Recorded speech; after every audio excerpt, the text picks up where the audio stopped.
Hello friends, Mandar here. I'm back with another video. Today we are going to talk about the recent Biden's proposal or proclamation to revoke the proclamation for entry ban for immigrants. We are going to talk about what this means for people waiting outside of the United States who are trying to immigrate or come back on a non-immigrant visa into the United States. We are also going to look at the impact this will have on the family-based category of migration as well as employment-based category of migration in terms of priority dates movement. So if you're interested in this topic, watch this video until the end and let's get started.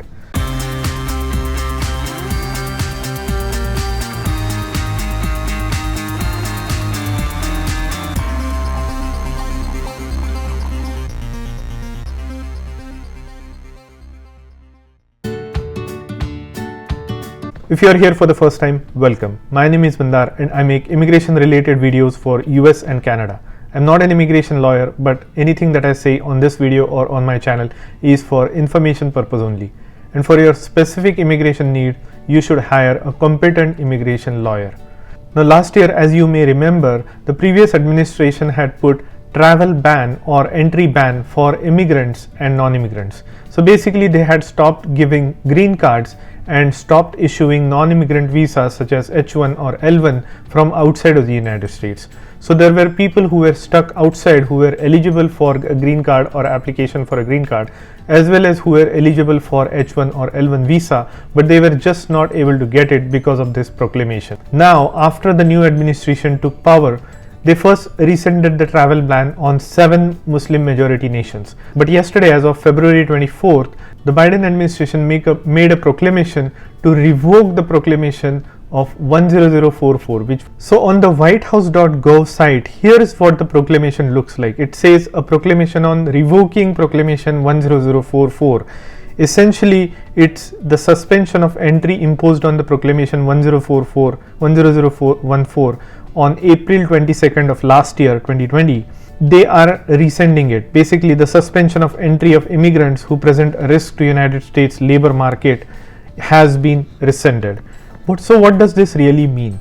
So say for instance, you were a relative of a non-US citizen, say for instance a green card holder, or you were approved for an immigrant petition, but you just did not have an opportunity to go to the consulate yet, and the travel ban or the immigration ban took effect. In that case, you are waiting from outside of the United States for this ban to be lifted.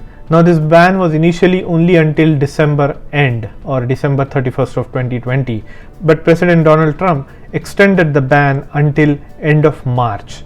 Now yesterday, Biden administration made a proclamation to rescind it. So basically cancel the proclamation that was done before.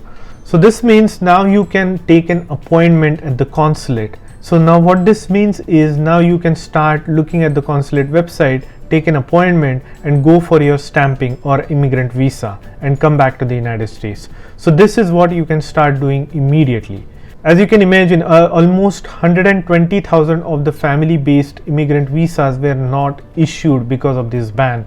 They became available for employment-based immigration last year. So basically, since October 1st of 2020, lot of spillover visa numbers from family-based category were available for employment-based category. Now this also impacted the diversity visa lottery.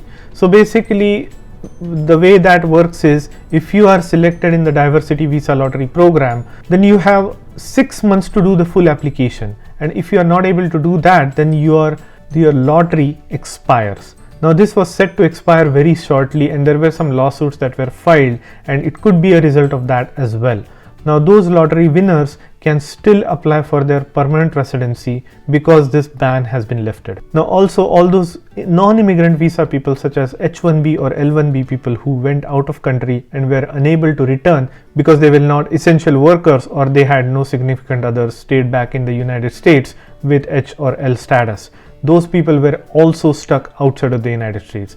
Now there is a specific question that I got from a lot of people, that is, there were spillover visa numbers from family-based category into employment-based category starting October of 2020. Will those visa numbers be cancelled? Will they go back to family category? Now here's the thing, I don't think so. All those spillover visa numbers will still be available for employment-based category throughout the year. The reason I say this is because the way it works is, for this fiscal year, the family based category still has their quota of number. Now that the immigration has opened up for the people outside of the United States, majority of these visa numbers will be used by people who are waiting from outside of the United States. So they will first be utilizing the quota for this year. And now, as you know, there are only 7 months remaining in this fiscal year until September 30th of 2021. We only have 7 months to use up all that quota for family base. So it's unlikely that they will finish off this quota and will need more visa numbers from last year to be utilized this year. So my thinking is that those spillover numbers from family based category which were available for employment based category will still remain to be available for EB category. So what does this mean from the visa bulletin standpoint?